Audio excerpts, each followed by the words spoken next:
Never compete with a prideful person. Usishindane na mtu mwenye kiburi. Mtu mwenye kiburi kwa asili, mtu anayeshindana naye ni Mungu. Kwa hiyo ukishaona kuna mtu ana pride kwenye maisha yako na anakusumbua, nyamaza kimya. Watch.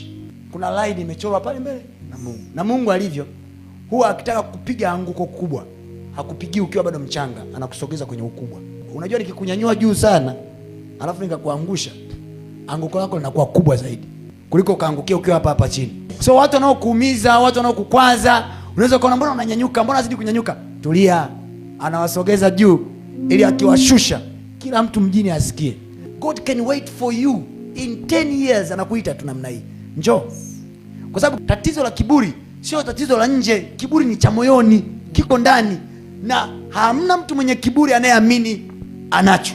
Kwanza ukimuonya anaamini unamuonea. Hakuna mwenye kiburi asiyelalamika kwamba anaonewa. Wote wanaonewa.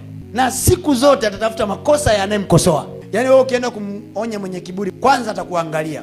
Hakusikilizi wewe, anasikiliza ulivyo navyo. Watu wenye kiburi hawasikilizi content, wanaangalia ulivyo navyo, wanaangalia ulivyo. Kwa akimpata mtu ambaye anaona amemzidi ki nguvu labda ya uchumi na nini na nini, ndio kidogo anaweza akadraw attention yake.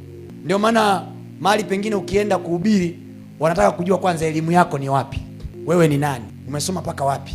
Una nini na nini? Then ndio unaanza kuwahubiria. Because they want to know, are you eligible to talk to us? That's pride.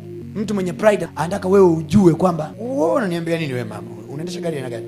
Sprinter. Unajua nimepaka gari gani nje? Kama kweli ingekuwa ile unalonionya ni la msingi, ungekuwa na range nilionayo.